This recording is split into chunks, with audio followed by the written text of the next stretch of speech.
తనకు పెట్టాడట.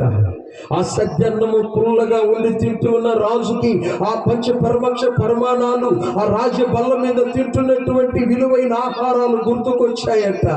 మనసులు అనుకుంటున్నాడట, అంతఃపురములో బల్ల మీద అంత శ్రేష్టమైన ఆహారం నేను తింటూ ఉంటే, నా ప్రజలు క్షేమంగా సురక్షితంగా ఉండాలనుకుంటే ఇటువంటి అన్నం తింటున్నారా అని చెప్పని ఆ అన్నం రుచి చూశాడట. ప్రియులారా, ఆ అన్నం రుచి చూశాడట. ఆ రాత్రి పండుకునేటప్పుడు తాను ఒక గోనె పట్టిస్తే తను పనుకున్న పట్టు పాన్పులు గుర్తొచ్చాయట. ఆ గోనె పట్టు మీద పండుకున్నాడట. ఒకరోజు వర్షం వస్తే ఆ వర్షంలో ఆ మనుషుడు తడిచిపోతూ ఉంటే ఈయన కూడా తడిచిపోతూ ఉన్నాడట. ఈ విధంగా ఆ మనిషితో జీవించినప్పుడు ఆ మనిషి అనుభవాలన్నీ కూడా రాజు అన్నీ అనుభవించాడట. అన్ని అనుభవిస్తూ ఉండగా ఆ వృద్ధుడు అంటున్నాడట, నీకు చాలా కష్టంగా ఉంది కదూ నాతో కలిసి నివసించడం, నీకు చాలా బాధగా ఉంది కదూ నాతో కలిసి ఉండడం, నేను చెప్తే నా మాట విన్నావా అని చెప్పంటే రాజు అంటున్నాడట, నీ దగ్గరికి రాబట్టే, కల్లారా చూడబట్టే, నీ విషయాలలో నేను కూడా పాలు పంచుకోబట్టే అనుభవపూర్వకంగా వాటిని ఒక్కొక్కటిగా రుచి చూడగలుగుతూ ఉన్నాను అని చెప్పన్నాడట. ఈ లోపల ప్రియులారా, రాజ దర్బారులో ప్రజలందరూ కూడా మరి మంత్రి మీద ఒత్తిడి తెచ్చారట. రాజుగారు ఎక్కడుందో తెలుసుకుని త్వరగా దేశానికి తీసుకురండి, సైన్యాన్ని పంపించండి అని చెప్పినప్పుడు సైనికులందరూ కూడా దేశమంతా సంచారం చేసి రాజు జాడ పట్టుకోవాలనుకున్నారట. ఈ లోపల ఇద్దరు సైనికులు ఈ వృద్ధుడు రాజు ఉన్నటువంటి స్థలానికి వచ్చి రాజు మారువేషంలో ఉన్నా కానీ ఆ సైనికులు గుర్తుపట్టగలిగారట.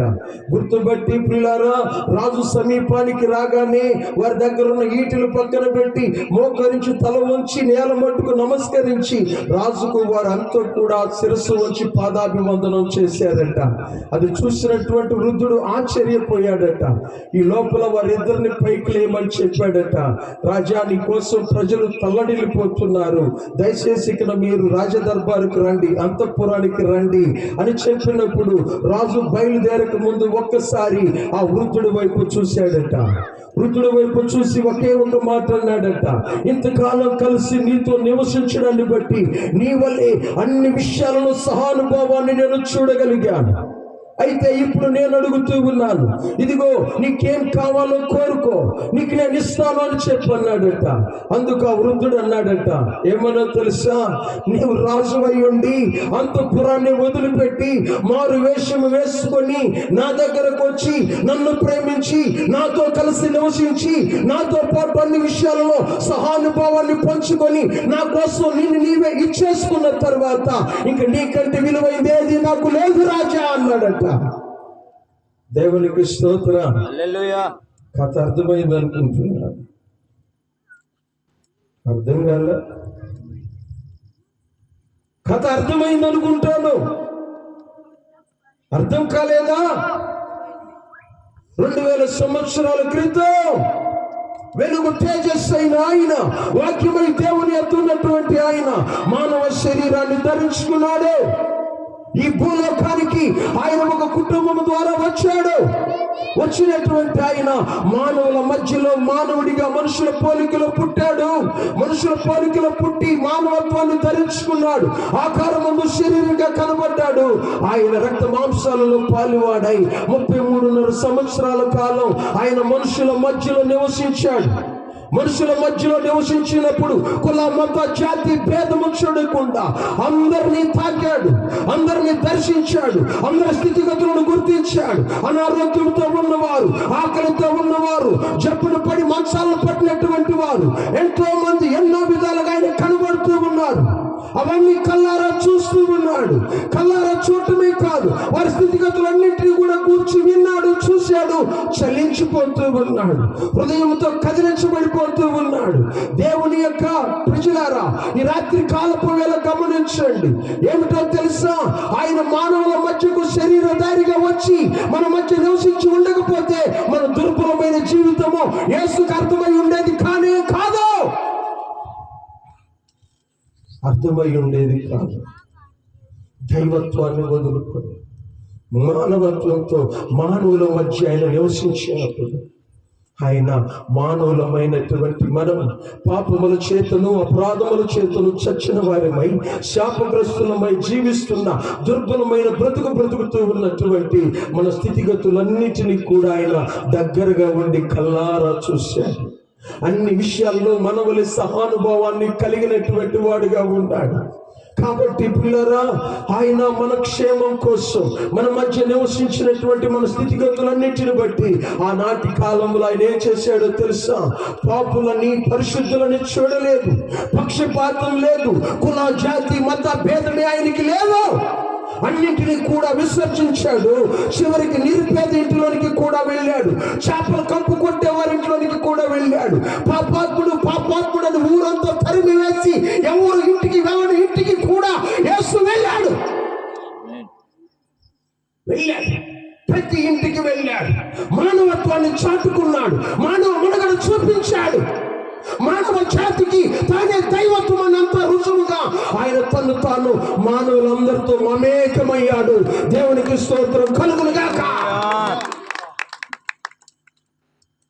అందుకే నాకు నచ్చాడు.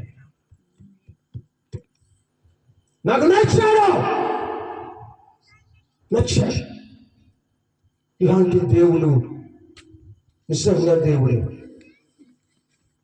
కుల మత జాతి భేదం చూడకుండా, తన వర్గీయులను చూడకుండా, తన జాతి వాళ్ళను చూడకుండా, తన వాళ్ళను చూడకుండా ఆయన అందరినీ కూడా ఒకలాగే చూసి, అందరినీ కూడా దర్శించి, అందరి దగ్గరికి వెళ్ళి, అందరినీ పరామర్శించి, అందరినీ తాకి, అందరికి ఒకలాంటి దైవత్వాన్ని చూపిన ఏకైకమైనటువంటి దేవుడు అంటే నజరేయుడైన యేసే.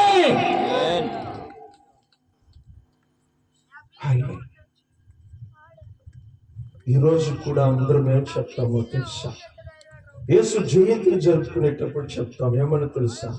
మానవ జాతిలో మానవుడిగా పుట్టి కుల మత జాతి భేదం లేకుండా మానవ సమాజం అంతటికి సేవ చేసిన గొప్ప మహానుభావుడు ఆయన అని చెప్తూ ఉంటాం. దేవునికి స్తోత్రం కలుగునుగాక. అలా అన్నింటినీ కూడా చూశాడు.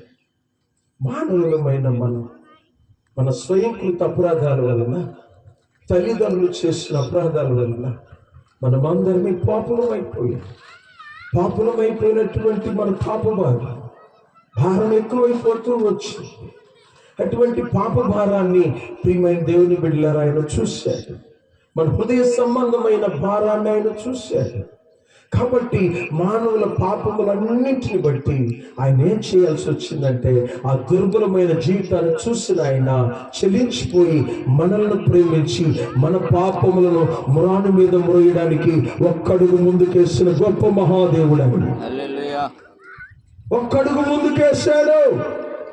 మన అందరి స్థితిగతులను చూసి, మన పరిస్థితులను చూసి, ఆ పాప భారాన్ని మోస్తూ ఉన్న ఆ దుర్బలమైన స్థితిగతులను చూసినటువంటి మన కోసం ఆయన చెల్లించిపోయి ఒక్కడుగు ముందుకేశాడు.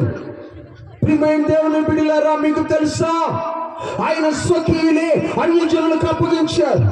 ఆయన స్వకీయులే ఆయన్ని సిలువ మాను వేయమని చెప్పని కేకలు వేశారు.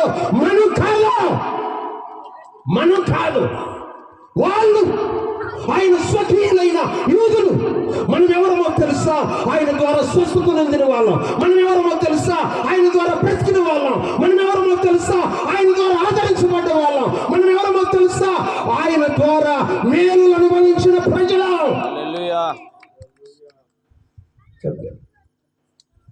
కదా? అవునా కదా?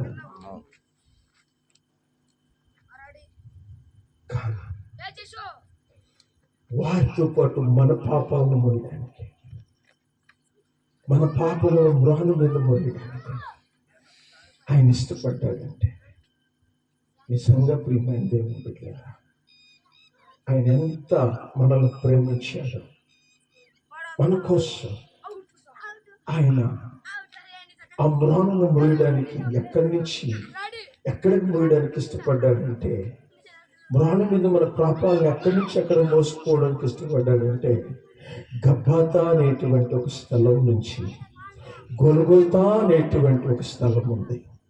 అది పట్టణానికి వెలుపల. గొల్గొతా అనేది ఒక పుర్రెల కొండ అంటారు. లేదా కల్వరి కొండ అంటారు, దాన్ని కపాల స్థలం అని కూడా అంటారు. గొల్గొతా అనేటువంటి ఆ ప్రాంతానికి, కపాల స్థలం అనేటువంటి ప్రాంతానికి దాదాపు 2 మైళ్ళు ఉంటుంది. ఈ 2 మైళ్ళ ఈ ప్రాంతం దూరాన్ని గమనిస్తే ఈ గబ్బాతా అనేటువంటిది ఎలా ఉంటుందంటే, అది ఎర్రని గుండ్రని రాళ్ళు పరిచినటువంటి ఒక